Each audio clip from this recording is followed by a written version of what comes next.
So it's a pretty common question. Should I pay a deposit when I buy a business? So should I include a deposit in the contract for sale and purchase of the business? Now, I had a phone call from Michelle. She was looking to buy a business. It wasn't through me. It was through someone else. And they were insisting that she had to pay a deposit, and they wouldn't accept her offer unless there was a deposit. And she wanted to know, well, is that right? And does she have to pay a deposit?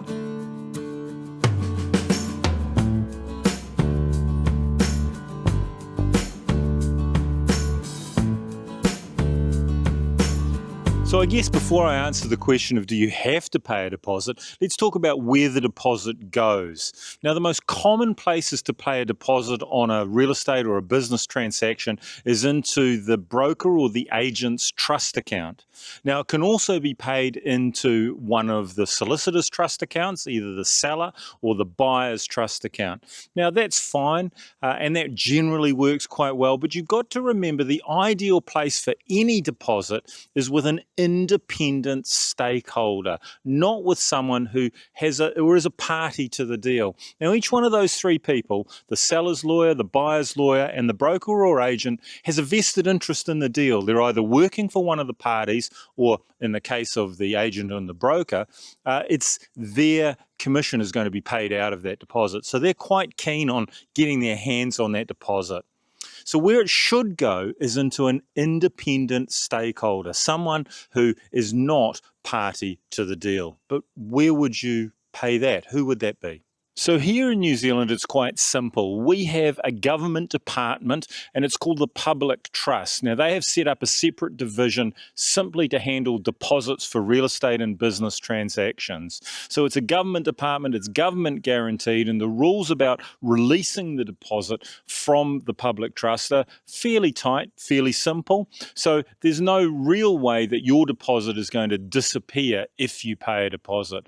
One of the risks that you run by paying your deposit into a lawyer's trust account or an agent or broker's trust account is that they can release the money basically on their own whim. Now, if they're a little bit dishonest, then you can lose your deposit. They can take the deposit and run. Now, if you look at some of the stats, that's not likely to happen, of course, but there certainly are real estate agents and lawyers who have been prosecuted and have been guilty of, let's say, mismanagement of their trust account. So by using a company like the Public Trust, that deposit is protected for both parties, both the seller and the buyer.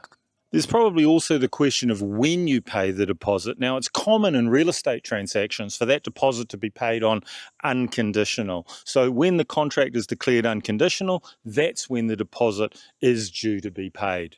However, for a business sale, it is more common for that deposit to be paid on signing the contract. Now, it sits in the trust accounts that we've talked about, and it's only released if the contract is declared unconditional. If the sale fails, then that deposit is paid back to the buyer, and it's paid back without deductions. There's no costs or anything like that to put the money into a trust account, other than, of course, the lost interest that you have by taking the money out of your account and putting it into a trust account.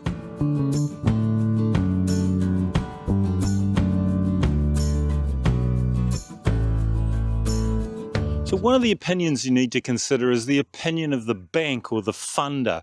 So most people, when they buy a business, they're going to need external funding. They're simply not going to have all the cash. So they will need to go to a bank or a lending institution and ask them to fund the purchase of the business. Now, both banks and lending institutions, they love deposits. Deposits show that the buyer has some cash, some equity to put into the transaction, and that gives the lender a lot of confidence. So if you're talking to a bank or a lender and you ask, should I pay a deposit? The answer is going to be yes. So we have the purchaser's point of view. Now, the purchaser, on the other hand, they don't want their deposit to be out of their account because they lose interest. So they're reluctant to pay a deposit unless the sale is going to go through, and that's understandable. So they want to keep the deposit in their own account, so they're going to say, no, I don't want to pay a deposit. However, the seller, on the other hand, well, they're going to hand over some very sensitive information during due diligence. They're going to hand over bank accounts, invoices, profit and loss, customer lists, all sorts of things. So they need a sign from the purchaser, one, that they have the ability to make the purchase work, and two, that they're serious. And so vendors, sellers, they look very, very seriously on deposits. They like to see them, it makes them feel comfortable, and they like to have that deposit on the point of signing. So for a purchaser to show that they're serious, they have good intent, and of course they have the wherewithal to actually buy the business, giving the seller a deposit or placing a deposit with the offer is a very, very good way of demonstrating to the seller that the buyer can actually make the deal happen. Now that makes the seller feel pretty comfortable and a lot happier about handing over that sensitive information that they, well, otherwise might not like to have handed over.